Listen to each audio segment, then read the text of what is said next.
utmost significance for the survival of every living being on this planet. Before I proceed, I would like to introduce myself briefly to those who are not familiar with me, so that you can understand the seriousness and legitimacy of my message. I, Egon Chalakian, am a qualified particle physicist affiliated with the preeminent CERN particle physics laboratory. I retain a very active role in the development of new technologies with respect to the Future Circular Collider, a particle accelerator with substantially higher energy than previous ones of this type.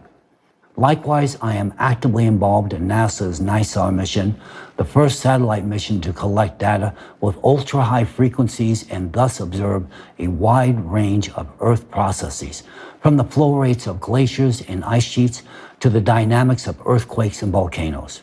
Additionally, I am an active member of the International Association of Intelligence Educator and an international tax law professional.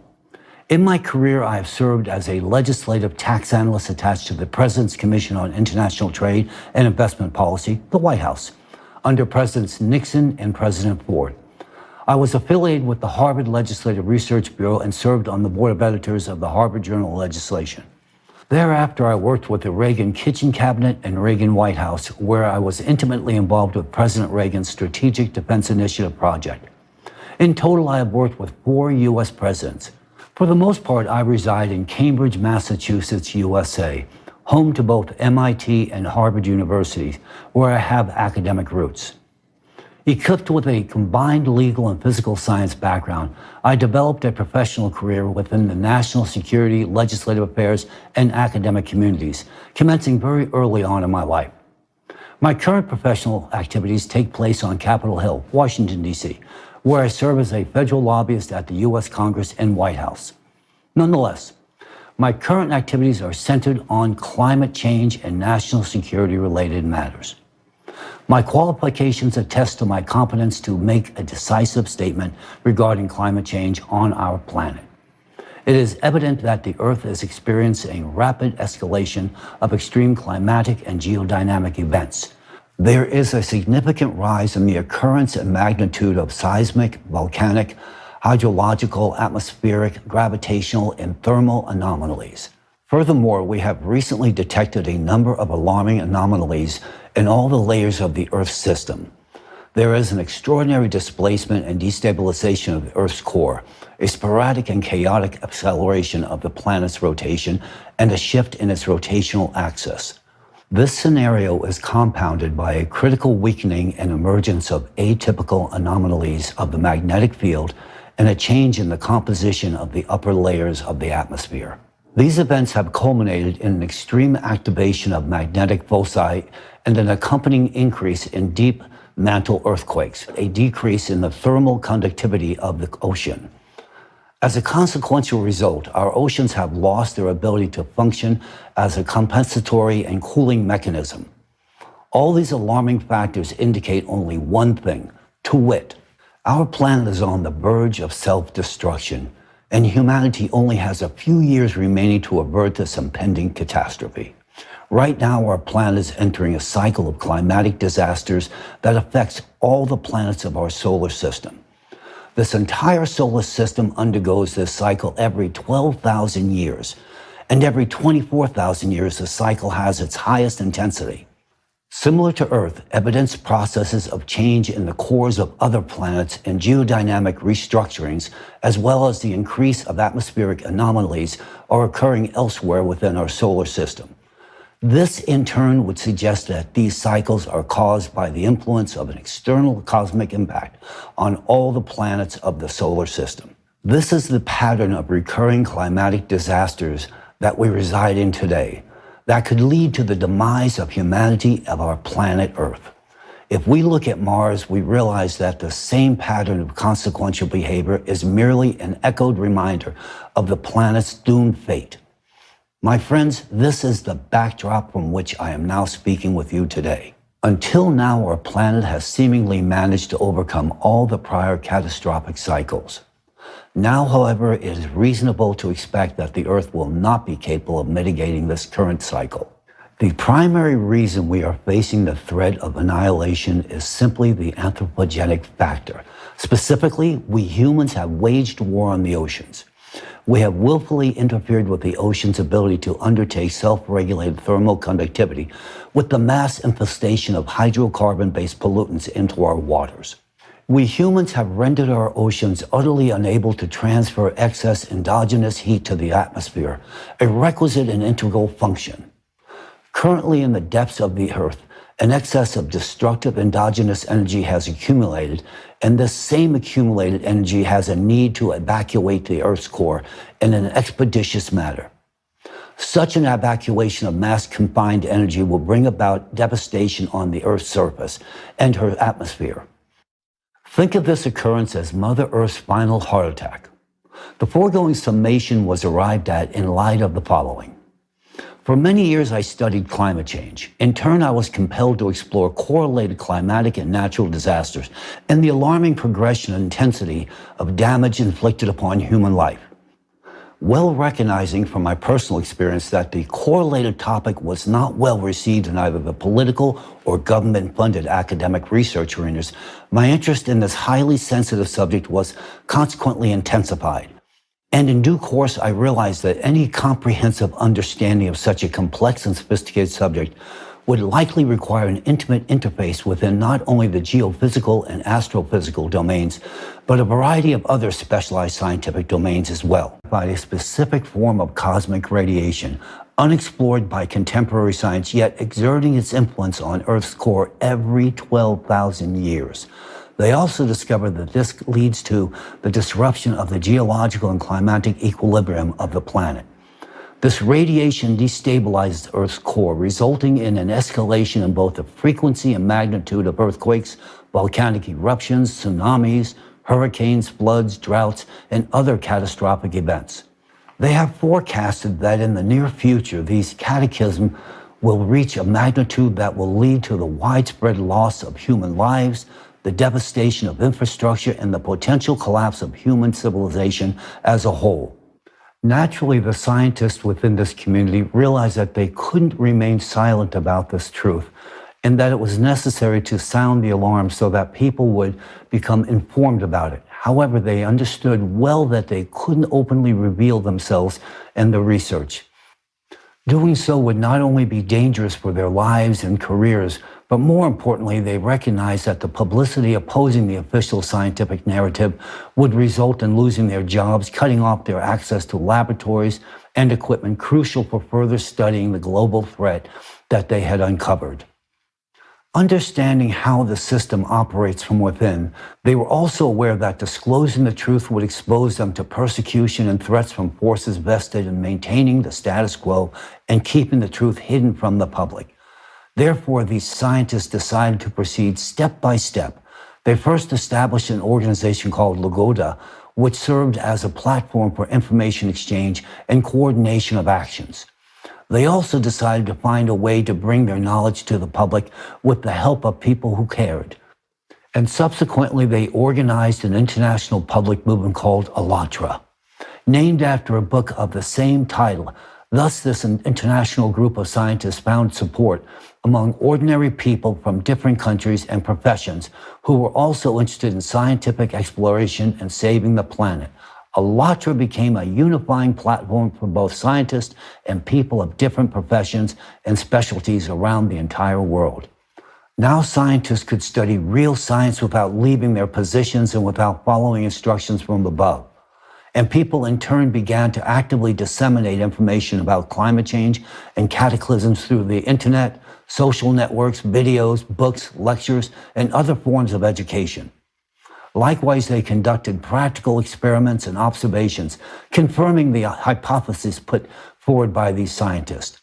In their works, the scientists from ALLATRA used methods of various scientific disciplines: linguistics, archaeology, astronomy, geology, paleoclimatology, and others. They compared a multitude of information sources and materials in various languages from around the world, identifying common patterns and trends. They critically evaluated existing theories and proposed alternative working hypotheses. They directed their expertise, experience, and knowledge to the benefit of all humanity. I must admit I am deeply impressed by such meticulous effort. In my own scientific pursuits, no matter the field I've been involved with, I have always endeavored to dive right into the essence of every discipline, whether it's particle physics or the patterns of volcano processes.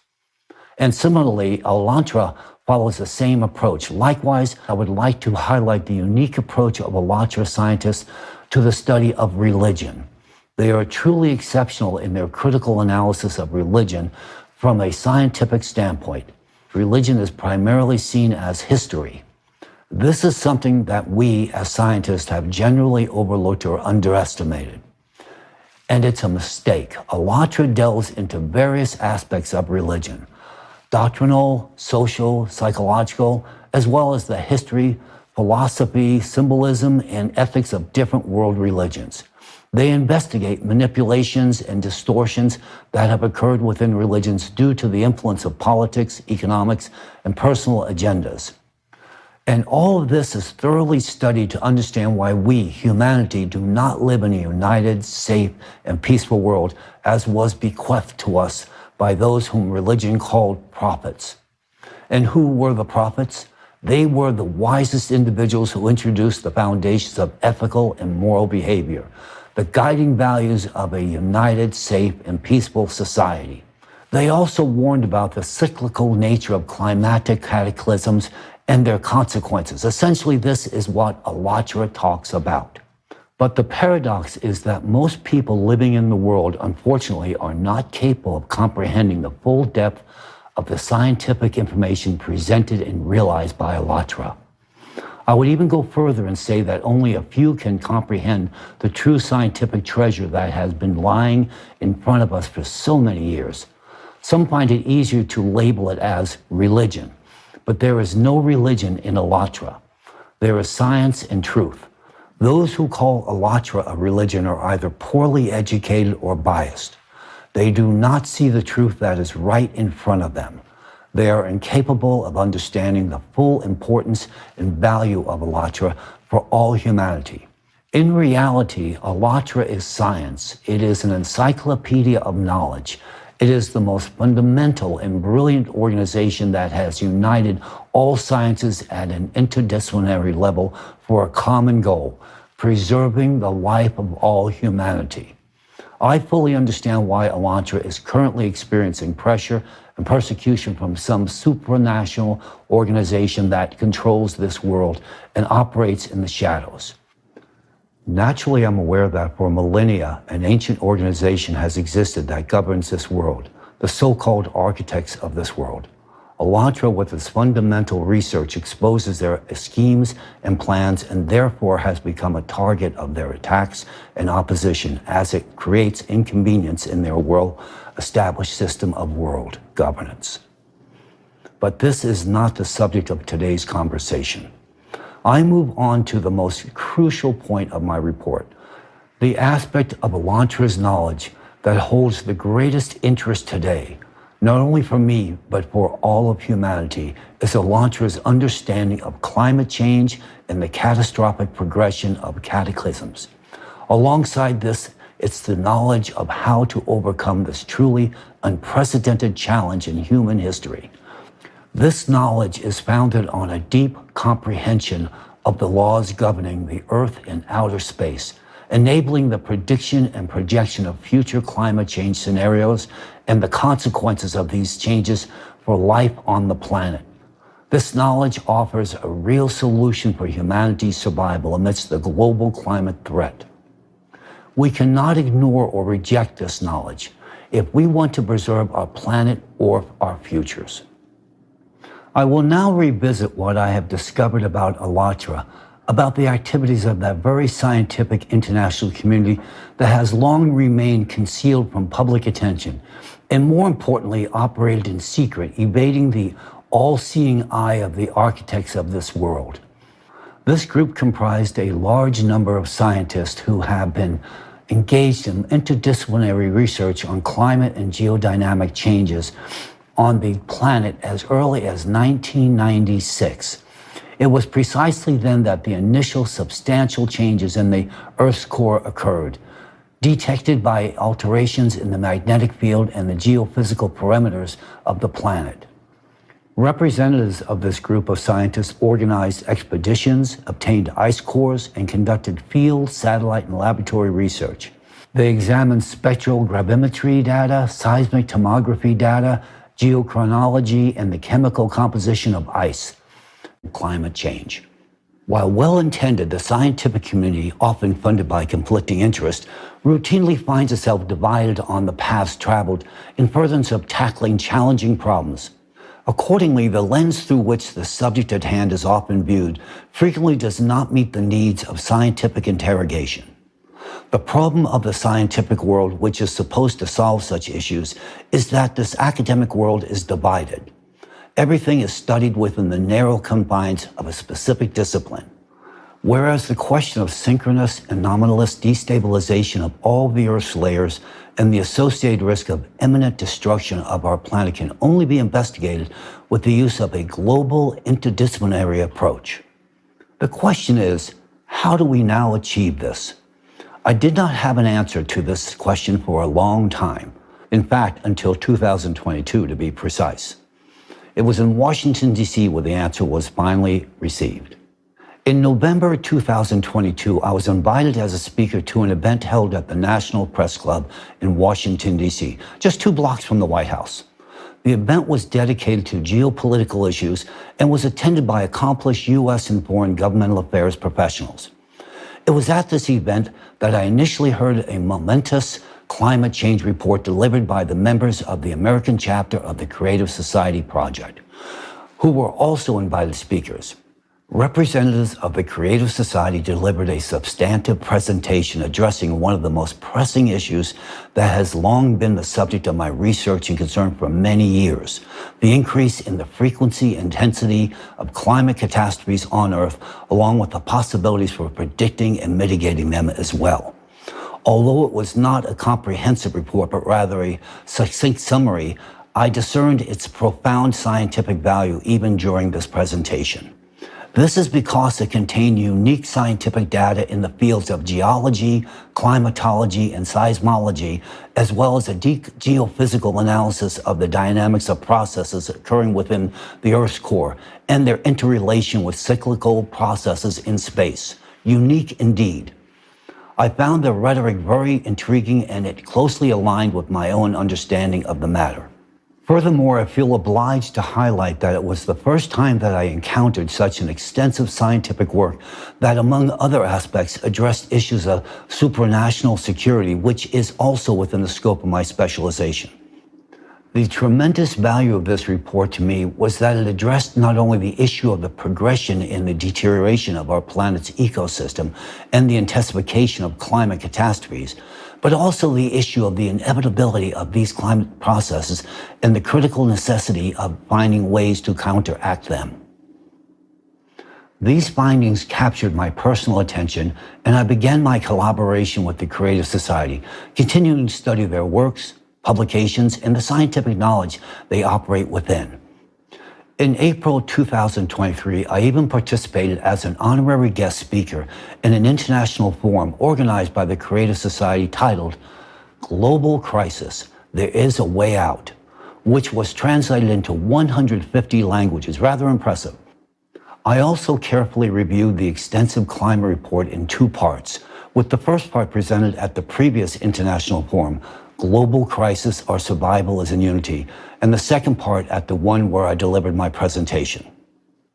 This report was of a high scientific level, and its foundation rests upon a thorough and in-depth analysis of geophysical and astronomical processes, as well as patterns and changes occurring in the core of our planet, in the ocean, atmosphere, near Earth, and outer space. I found their interdisciplinary approach quite impressive, and I appreciated it. The deep processing of data contained in the report, the use of a wide range of scientific resources, and the logical coherence underpinning their arguments speak very well of a monumental international effort that unfolded during this creation. This is despite the fact that the report, to my regret, was presented not in scientific language, but rather in language adopted for understanding by the general public. The most important aspect of this report was the presentation of a mathematical model of climate change catastrophe progression meticulously prepared by an interdisciplinary team of scientists. According to this model, there is an extremely high probability that by the year 2036, our planet will lose its atmosphere due to the eruption of a colossal volume of magma in the vicinity of the Mariana Trench, followed by a powerful hydraulic impact in the Pacific Ocean.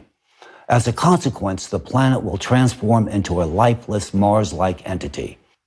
Likewise, I was intrigued by their assertion that within 7 years, life on the planet may become unbearable due to extremely rising temperatures of both the atmosphere and the oceans, increased seismic and volcanic activity, increased strength of hurricanes and typhoons on the planet.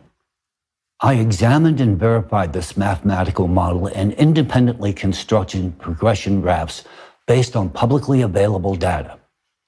In turn, I discovered that all the conclusions drawn by the scientists regarding the actual magnitude of the climate catastrophe, along with their calculations in the mathematical model they devised, are unequivocally accurate.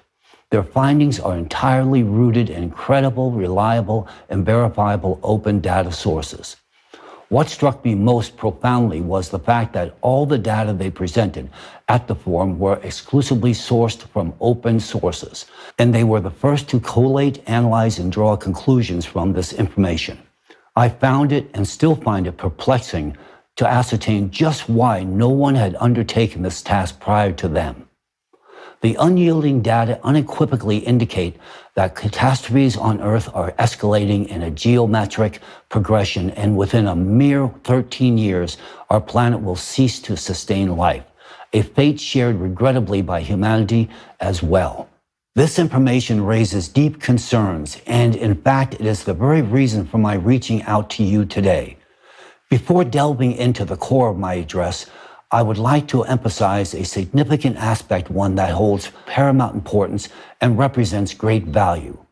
I would like to draw your attention to the following question, specifically, considering the exceptionally precise and comprehensive portrayal of the planet's climatic landscape changes presented by the participants of the Creative Society, and taking into account the depth and unwavering accuracy of their analysis, surpassing the capabilities of any university or nation in the modern world, a natural query arises. From where do ordinary volunteers acquire such profound and all-encompassing knowledge that eludes contemporary scientific realms? I dove deeply into the study of this matter and discovered that among the ranks of the Creative Society project, alongside numerous other organizations, is the international public movement Elantra, whose volunteers also actively participate in the project. I embarked on a thorough exploration of Elantra, immersing myself in the study of their activities and publications. I discovered that since as early as 2014, Elantra has been raising the question of inexorable escalation of climate catastrophes and their cyclical nature. However, the Creative Society as an official project, as far as I know, was initiated only in 2019. It becomes evident to me that the efforts of the Elantra volunteers have served as the wellspring of the fundamental scientific underpinnings for the Creative Society project. Thus, the scientific knowledge curated by Elantra finds its continuation and public dissemination within the framework of the Creative Society project. Furthermore, I have ample grounds to believe that the scientific information made accessible to the public through the project is merely the tip of the iceberg compared to the breadth and knowledge possessed by the representatives of the Elantra movement. Naturally, my curiosity has been piqued as to the origins of this knowledge within Elantra. Thoroughly investigating this matter, I discovered that well before the official registration of this international movement, an unofficial and extensive interdisciplinary community of scholars had actively engaged for decades. This community consisted of professionals spanning diverse specializations: physicists, geophysicists, geologists, historians, archaeologists, neurophysicists, even political scientists, religious scholars, psychologists, psychiatrists, and experts from a myriad of scientific disciplines. These scholars were dispersed across various scientific institutions and laboratories in different countries around the entire globe. What united them was a genuine thirst for knowledge, yet they often lacked the opportunity to delve into their many crucial facets of their scientific fields due to censorship and pressures from